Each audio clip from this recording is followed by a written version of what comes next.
सबको ईद उल अज़हा मुबारक हो और कुर्बानी भी मुबारक हो। अल्लाह पाक ने जो जिसको जो कुर्बानी की सआदत दी है उसको कबूल फरमाए। ईद के पहले दिन तो मोस्टली तौर पे बहुत ज़्यादा दिलचस्प रेसिपीज़ तैयार होती हैं, लेकिन सबसे पहले मैं यही कहूँगी कि आप ईद के दिन कुन्ना तैयार करें, जो कि बहुत ही लजीज और टेस्टी और आसानी से झटपट से तैयार किए जाते हैं। मोस्टली तौर पे कुन्ना जो होता है वो मिट्टी के बर्तन को कहा जाता है, और बड़े साइज़ के बर्तन को, जो छोटे साइज़ का बर्तन होता है उसको कुन्नी कहा जाता है। लेकिन अगर किसी के पास कुन्ना नहीं है तो कोई मसला नहीं है, हम इसको घर में ईजिली कैसे बना सकते हैं बगैर मिट्टी के बर्तन से। वीडियो को एंड तक देखिएगा। अगर आपको वीडियो अच्छी लगे तो लाइक कीजिएगा, चैनल को सब्सक्राइब कीजिएगा और प्यारा सा कमेंट ज़रूर दीजिएगा। बिस्मिल्लाहिर्रहमानिर्रहीम, वेलकम टू माय चैनल। मैं उम्मीद करती हूँ आप सब ठीक ठाक होंगे, जहाँ रहें खुश रहें, आबाद रहें, हैप्पी रहें, हेल्दी रहें। अब हम इस रेसिपी को बनाने की तैयारी करते हैं। सबसे पहले हम 1 कप देसी घी लेंगे, उसमें हम 2 अदद प्याज इसी तरह बारीक कट करके लाइट गोल्डन होने तक इसको फ्राई करते रहेंगे। इसके साथ ही लहसुन अदरक का पेस्ट डालेंगे और उसको खूब अच्छे से फ्राई करेंगे और खुशबू आने तक अच्छे से इसको पकाते रहेंगे।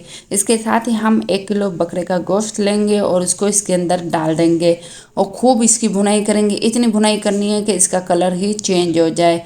इसको हम मीडियम हाई फ्लेम पे पकाएंगे और इसका कच्चापन दूर करेंगे और इसको ऊपर ऑयल आने तक ही हम पकाते रहेंगे। मुसलसल चम्मच हिलाते रहना है ताकि गोश्त का कलर हर तरफ से अच्छे से चेंज हो जाए। आप ईद पे एक दफ़ा ये ज़रूर बनाइएगा और मैं यकीन से कह सकती हूँ कि सब आपके दीवाने हो जाएंगे। इसके साथ ही हम सूखा धनिया डालेंगे, मोटा मोटा कूटा हुआ आपने डालना है इसके अंदर। इसके साथ ही हम कुटी लाल मिर्च डालेंगे और इसके साथ ही हम नमक डालेंगे और हल्दी डाल देंगे। ये तमाम मिसाले आप कम या ज़्यादा कर सकते हैं, लेकिन इसके अलावा और कोई भी मिसाला इसमें नहीं डाला जाता। और इसी तरह इसकी खूब अच्छी सी अब भुनाई की जाती है। इसकी खूब अच्छी से हम जितनी अच्छी भुनाई करेंगे उतना ज़बरदस्त ये कुना तैयार होगा और गोश्त भी बहुत अच्छे से खुशबूदार जायकेदार होगा। ये अच्छे से हमने इसको भून लिया और बहुत ही ज़बरदस्त इसकी खुशबू आ रही है और इसी तरह ऑयल अलग से ऊपर आने लग गई है। अब हम इसमें पानी डालेंगे, इतना पानी डालेंगे कि गोश्त अच्छे से गल जाए। माशाल्लाह अल्हम्दुलिल्लाह बहुत ही ज़बरदस्त किस्म का इसका पानी भी अब खुश्क होने लग गया है और गोश्त बहुत अच्छे से नरम नरम से और अच्छे से गल गई है। ये देखें माशाल्लाह से बहुत अच्छी सी इसकी बोटी खूबसूरती नज़र आ रही है।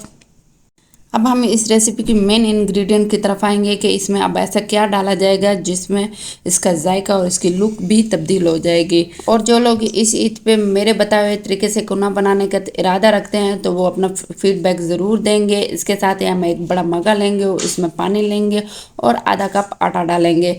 आप आटा अपनी मर्ज़ी से कम या ज़्यादा भी ले सकते हैं और इसी तरह से ही हम इसको बिल्कुल ही अच्छे से पतला सा पेस्ट बनाएंगे और इसके साथ ही हम इस सालन के अंदर डाल देंगे। फ़ौरन डालने की वजह ये होती है कि ये गुठलियाँ बनना स्टार्ट हो जाती हैं, तो आपने मुसलसल इसमें चम्मच हिलाते रहना ताकि गुठलियाँ ना बने और ये फ़ौरन ही गाढ़ा सा पेस्ट तैयार होने लग जाता है। तो इसको आसानी से किस तरह हैंडल किया जाता है, इसमें हम मज़ीद 1 कप पानी डालेंगे या 1.5 कप पानी डालेंगे और इसको अच्छे से पकने रख देंगे। क्योंकि आटे के कच्चेपन की स्मेल भी आती है तो वो इस कोने में नहीं आएगी और इसको मुसलसल हम हल्की आंच पे पकने रख देंगे।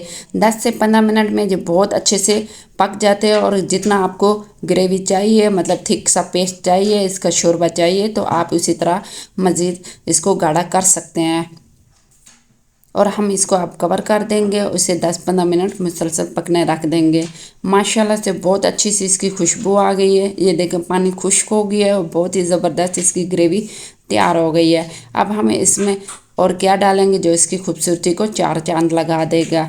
1 किलो गोश्त के लिहाज से ये कुना का शोरबा बहुत ही ज़बरदस्त सा तैयार हो गया। अब हम इसमें सब्ज़ धनिया, सब्ज़ मिर्च की गार्निशिंग करेंगे। माशाल्लाह अल्हम्दुलिल्लाह बहुत ही लजीज, बहुत ही टेस्टी और झटपट सा बकरे के गोश्त का कुना तैयार हो गया है। और मैं उम्मीद करती हूँ आपको ये रेसिपी पसंद आई होगी, तो आप लाइक शेयर एंड सब्सक्राइब ज़रूर कीजिएगा और ईद के दिन आप इस कुने को ज़रूर तैयार कीजिएगा और सब लोगों को भी दावत पे बुलाएं। और इस कुने को आप तंदूरी रोटी और तंदूरी नान के साथ खाइएगा। दुआओं में याद रखिएगा, अपना बहुत ख्याल रखिएगा। अल्लाह हाफिज़।